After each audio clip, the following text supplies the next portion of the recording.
நேயர்களே, இன்னைக்கு ஒரு தகுதி இல்லாத பேச்சை நாம் பேசினாலும் இன்றைக்கு அது ஒரு பரபரப்பான செய்தியாக சீமானுடைய காணொளிகள் இன்றைக்கு தமிழ் பேசும் நல்லுலக மக்கள்கிட்ட பேச்சு பொருளாக ஆகியிருக்கிறது.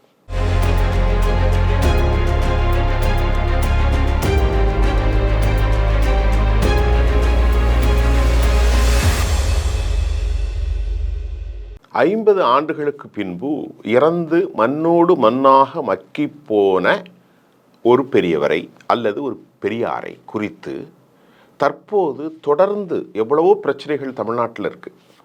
இன்றைக்கு தமிழ்நாட்டுடைய நிதி ஆதாரம், ஒரு அரசியல் கட்சி பேச வேண்டிய விவகாரம், தமிழ்நாட்டுடைய நிதி ஆதாரம், தமிழ்நாட்டில் ஆளும் அரசாங்கங்களுடைய போக்கு, பாலியல் கொடுமைகள், சட்ட ஒழுங்கு பிரச்சனைகள், அரசில் ஏற்படுகிற தொய்வு, அரசு தன் வாக்குறுதியை நிலைநிறுத்த முடியாத விவகாரம், மின்சாரத்துறையில் ஏற்பட்டிருக்கக்கூடிய கடுமையான நெருக்கடி, போக்குவரத்து துறையில் ஏற்பட்டிருக்கக்கூடிய கடுமையான நெருக்கடி, சென்னை முழுவதுமாக தனியார்கள் கையில் ஒப்படைக்கப்படுகிற போக்குவரத்து துறை, போக்குவரத்து துறை ஊழியர்களுடைய போராட்டம், அதே போன்று செவிலியர்கள், மருத்துவர்கள், இடைநிலை ஆசிரியர்கள் இப்படி எல்லாரும் போராட்டம். அண்ணா யூனிவர்சிட்டியில் ஒரு மாணவிக்கு பலாத்காரம், போதைப்பொருள், கஞ்சா, சட்டம் ஒழுங்கு, கனிம வள கொள்ளை, புதுக்கோட்டையில் ஒரு சமூக ஆர்வலர் படுகொலை, இன்னும் பல சமூக ஆர்வலர்கள் படுகொலை, காவல்துறை பற்றாக்குறை, நாள் ஒன்றுக்கு 175 கோடி ரூபாய் வட்டி கட்டக்கூடிய அளவிற்கு தமிழ்நாடு சிதிகிலமடைந்து செல்லுகிறது. வரம்புக்கு மேல் 26% 1% எக்ஸ்ட்ராவாக கடன் வாங்கியிருக்கிறது. இதற்கெல்லாம் காரணத்தை சொல்ல தமிழ்நாடு அரசு தயங்கியிருக்கின்ற போது சீமான் போன்றவர்கள் இந்த பிரச்சனையை பற்றி பேச வேண்டியவர்கள் தொடர்ந்து தனது போராட்டத்தில், பத்திரிகையாளர்கள் விவகாரத்தில் தன்னை மறந்து பெரியாரை பற்றி பேசிக்கொண்டே இருக்கிறாரே. இதற்கு என்ன காரணம்? ஒரு அரசியல் தலைவன் பேசலாம், ஆனால் அதே அவருடைய வாழ்க்கையில் பெரும் பகுதியாக இருக்கிறத. பெரியார் இப்பொழுது இல்லை, பெரியாருக்கு பேசுவதற்கு ஏதோ அவருடைய தொண்டர்கள் இருக்கிறார்கள். இதை பேசுவதால் இந்த மண்ணுக்கான நன்மை என்ன? இது நம்ம யோசிக்க வேண்டிய விவகாரம். ஆனால் ஏற்கனவே தந்தை பெரியார் அவர்களை குறித்து கடுமையாக பேசக்கூடிய சனாதனவாதிகள், அதே போன்று ஹிந்து அமைப்புகள், அதே போன்று வலதுசாரி சித்தாந்தவாதிகளுக்கு முழுமையாக சர்க்கரை பொங்கலை தங்க தாம்பலத்தில் வைத்து கொடுத்தா எப்படி இருக்கும், அப்படி ஒரு அழகான பேச்சாளன் நமக்கு கிடைத்து விட்டானே அப்பா என்று மகிழ்ச்சி பொங்க அவர்கள் இருக்கரம் கொட்டி ஆரவாரம் செய்கின்றார்கள். ஆனால் திராவிடர்களுக்கோ திராவிட இயக்க ஆய்வாளர்களுக்கோ ஒரு பெரும் சிக்கலை இது ஏற்படுத்தி இருக்கிறது. இதுதான் உண்மை. நாம் பெரியாரை பற்றி பேசுவதற்கு முன்பு 1940களுக்கு பின்பு 44 49 ராபின்சன் பூங்காவில் திமுக துவங்கப்பட்ட காலத்திலிருந்து 57 அவர்கள் 52, 57, 62, 67 வரைக்கும் திராவிட முன்னேற்றக் கழகத்தை பற்றி தந்தை பெரியார் அவர்கள் கூறிய கருத்துக்கள் அது விவாதிக்கப்பட வேண்டிய விவகாரம். அது வேறொரு தலைப்பில். 1967 பேரறிஞர் அண்ணா அவர்கள் தமிழக சட்டமன்றத்தின் மாநில முதலமைச்சராக தேர்ந்தெடுக்கப்பட்ட பின்பு அந்த திமுக ஆட்சி பெரியாருடைய காலில் ஒப்படைக்கப்பட்டது. இதுதான் உண்மை. ஆனால் பெரியாருக்கும் திமுகவினருக்கும் திராவிட இயக்கத்தினருக்கும் மாறுபாடுகளெல்லாம் நடந்து ஒரு 60 வருஷம் மேலே போயிற்று. பெரியார் அன்றைக்கு 72 வயதில் 29 வயது மணியம்மையை அவர் திருமணம் செய்த போதும் அதை சர்ச்சைக்கு உள்ளாக்கிய பேரறிஞர் அண்ணா அவர்கள் கட்சியிலிருந்து விலகினார். இதெல்லாம் கடந்த கால வரலாறு. பெரியாருடைய கொள்கைகள், தென்னை மரத்தை வெட்டினது என்றெல்லாம் பல பிரச்சனைகள் போய்கொண்டிருக்கிற போது அதெல்லாம் நடந்து வரலாற்று பதிவாக முடிந்தது. அதை தற்போது சீமான் சொல்வது என்ன காரணம்? சீமான் சொல்வதற்கு அதுக்கு உள்நோக்கம் ஒன்று இருக்கிறதா இல்லையா? அதை நீங்கள் சிந்திச்சு பாருங்க. இதனால் தமிழ்நாட்டுக்கு என்ன லாபம் தோழர்களே? தனது கட்சிக்கு என்ன லாபம்? தன் கட்சிக்கும் தனக்கும் தான் லாபம். ஆனால் வரக்கூடிய செய்திகள் என்னவோ இவரை இயக்கக்கூடிய வேறொரு ரகமாக நேரடியாக அந்த பணம் அவருக்கு வரவில்லை. தமிழ் தேசிய கூட்டமைப்புகளிலிருந்து சர்வதேசத்திலிருந்து அவர் கைகளில் வந்து கொடுக்கப்படுகிற அசைன்மெண்ட்டுக்காக அவர் பேசுகிறார் என்று எதிர்முகாமில் இருப்பவர்கள் வைக்கக்கூடிய அந்த காரணத்தில் ராஜ காரணங்களில் உண்மை இருக்கிறதோ என்று எண்ண தோன்றுகிறது. அந்த அளவுக்கு அவர் பேசுகிறார். ஒரு இடத்துல பெரியார் பேசுகிறார். அந்த காணொளியை நான் பார்த்தேன், இங்கே சொல்லியிருக்கிறேன்.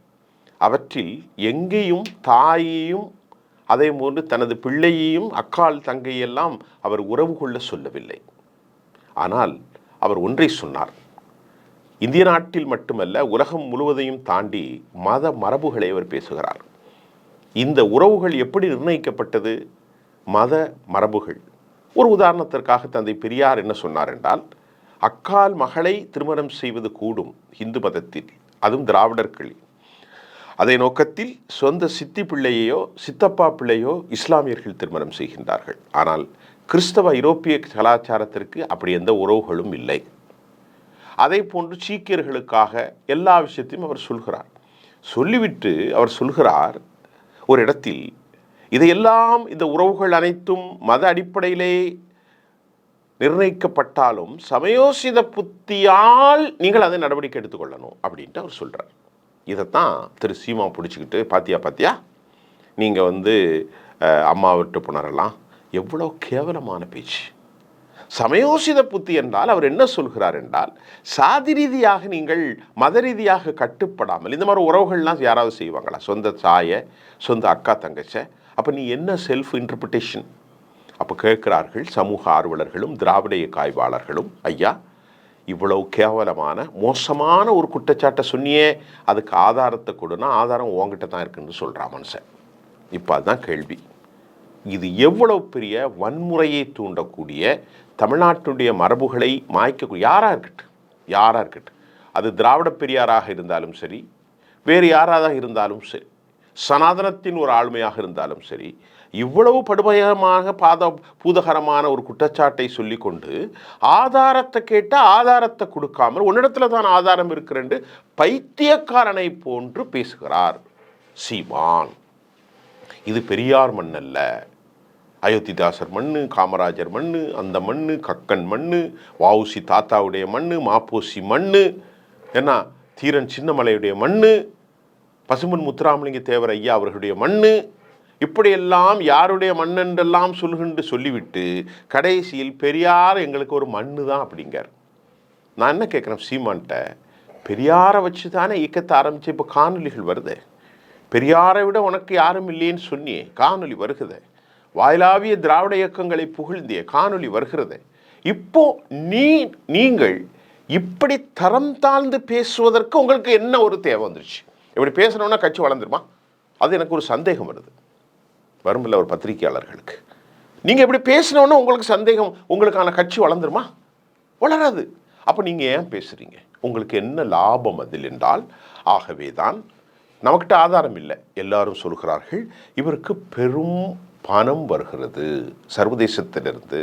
ஆனால் அந்த பணத்தை கொடுப்பவர்கள் கூட வேறு முகாமிலிருந்து இவர் விரும்பக்கூடிய தமிழ் தேச வழியாகவே வருகிறது, தமிழ் தேசியம் பேசுபவர்களால் வருகிறது. நேற்று கூட தமிழ் தேசியவாதிகள் என்று சர்வதேசத்திலிருந்து இவருக்கு ஆதரவான யாராவது 2 பேர் சேர்ந்துட்டு நானும் தமிழ் தேசியம் சொல்லலாம் வந்துருச்சு. பிரபாகரனுடைய அண்ணமகன் மனோஜ் கார்த்திக்கை இவர் கொச்சையாக பேசினார். ஆனால் இன்றைக்கு அவரோடு சென்றிருந்த ஒருத்தர் சொல்கிறார், சினிமா துறையை சார்ந்தவர் பேட்டியில், இவர் மார்பிங் செய்யப்பட்டதைத்தான் போடுகிறார், இவர் பிரபாகரனை சந்திக்கவில்லை, சந்தித்தார், ஆனால் ஃபோட்டோ எடுப்பதற்கு அனுமதி இல்லை. அதே போன்று இலங்கை விடுதலை புலிகளுக்கு யாருக்கும் பணிவிடை செய்யக்கூடிய அளவிலே அவர்கள் இல்லை. யாருடைய உணவுகளையும் அவர்கள் பரிசோதித்து பக்கத்தில் நின்று குறிப்பெடுக்கக்கூடிய நடவடிக்கைகள் இல்லை. எல்லோருக்குமாக சாப்பாடு கொடுப்பார்கள். திரைத்துறையை சேர்ந்த நான் சில வாரம் அங்கே தங்கியிருந்தேன். அப்போது சீமானும் என்னோடு இருந்தார். சீமானை பிரபாகரனுக்கு ஒன்றும் தெரியாது. சீமானை விட பெரிய ஆளுமைகள்லாம் மகேந்திரன் போன்றவர்கள் எல்லாம் இருந்தார்கள். 2008 காலகட்டங்களில் நினைக்கிறேன். அதற்கு முன்பு பாரதி ராஜா கூட இருந்தார். ஆனாலும் சீமான் 10ஓடு 11ஆக இருந்தார். அமைக்கறி கொடுத்திருக்கலாம், ஆனால் அமைக்கறி சாப்பிட்டு இருக்கலாம். கறி பிரட்டல் என்று சொல்லக்கூடிய ஆட்டுக்கறி பிரட்டல் எங்களுக்கு கொடுத்தார்கள், ஆமைக்கறியும் கொடுத்தார்கள். ஆனால் பிரபாகரனை பொறுத்தவரை ஆமைக்கறி இல்லை. இவர் பிரபாகரனை 9 நிமிடம் பார்த்தார், ஆனால் ஃபோட்டோ எடுக்கப்படவில்லை. எனக்கு நன்கு தெரியும், நான் பலமுறை சொல்லியிருக்கிறேன், இவர் ஒரு லையர், இவர் ஒரு பொய்யர் என்று சொல்கிறார். அதை போன்று ஒரு எடிட்டர் பண்ணது நான் தான் பண்ணேன்னு அவர் சொல்லியிருக்கிறார்.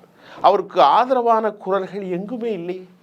தோழர் தியாகு போன்ற தமிழ் தேசியவாதிகளும் சரி, அதே மாதிரி தமிழறிவு மணியன் போன்ற அறிவுஜீவிகளும் சரி, எல்லோரும் கேட்கிறார்கள், ஏ சீமானே நீங்கள் ஏன் இப்படி பேசுகிறீர்கள் என்று கேட்கின்றார். அவரோடு பயணித்த சக பயணியாக இருக்கக்கூடிய நம்முடைய மரியாதைக்குரிய ஐயநாதன் ஐயா அவர்கள் ஒருமையிலே திட்டுகிறார். இவருடைய வேலையே இதுதான் என்று கேட்கிறார்.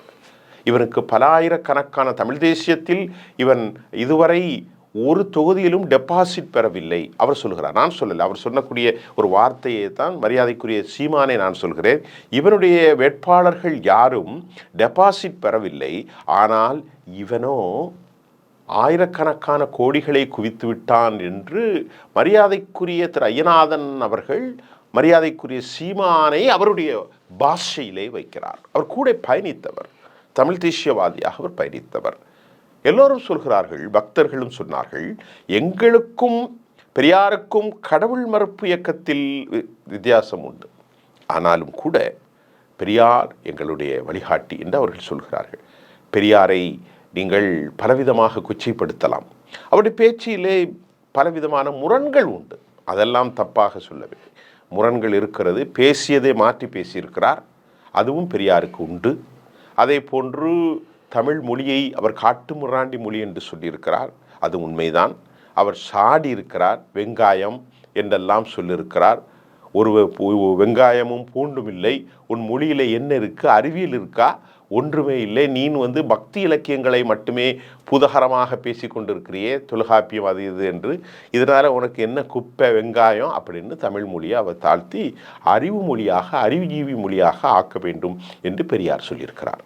அதற்கு ஒரு முக்கியமான காரணம், சர்வதேச அளவில் இருக்கக்கூடிய ஆங்கில கட்டுரைகளானது மொழியாக்கம் செய்யப்பட்ட தமிழில் இருக்க வேண்டுமே அல்லாமல் பக்தி இலக்கியங்களையும் அதே போன்று புனையப்பட்ட புராணக்கதைகளையும் வைத்துக்கொண்டு தமிழ் செந்தமிழ் செந்தமிழ் நாடு என்னும் போதினிலே இன்பத்தேன் பாயுது, வெங்காயம் பாயுது என்றும் அவருடைய காணொலி இருக்கிறது. அதெல்லாம் உண்மைதான். அதற்காக ஒரு இயக்கத்தில் பலர் பல கொச்சைகளாக இருப்பார்கள். அதற்காக இவ்வளவு கடுமையான குற்றச்சாட்டை சொல்வது, இன்றைக்கு தமிழ் தேசியவாதிகள் அவருக்கு மிகப்பெரிய அளவிலே இலங்கை விடுதலை புலிகளிட்டிருந்தும் கூட அவருக்கு பலவித எச்சரிக்கைகள் வருகிறது. இப்படி பேசிக்கொண்டு எங்களுடைய அண்ணனை நீ மோசமாக பேசாது என்று, பிரபாகரனையும் மோசமாக பேசியிருக்கிறார், புட்டம்மனையும் மோசமாக பேசியிருக்கிறார் என்றெல்லாம் வந்திருக்கிறது. ஒரு அரசியல் கட்சி தலைவருக்கு உள்ள முழு தகுதியும் சீமான் இழந்து விட்டார் நாகத்தான் பார்க்கிறேன். தமிழ்நாட்டில் உள்ள மக்களுக்காக போராட வேண்டும். ஆக நிதானமாக பேசுவதை விட்டுவிட்டு வாய்க்கு வந்ததையெல்லாம் பேசுகின்ற ஒரு தலைவனாக சீமான் மாறுகின்ற போது அவர் மீது நமக்கு பெரும் சந்தேகம் எழுகின்றது. ஆகவே இப்படி எத்தனை காலம் பேசப் போகிறார் என்பதை நாம் பொறுத்திருந்துதான் பார்க்க வேண்டும். அரசியலில் இருப்பவர்கள், திராவிட இயக்க சர்வசக்திகள் என்ன நடவடிக்கை எடுக்கப் போகிறது, பொறுத்திருந்து பார்ப்போம். நன்றி.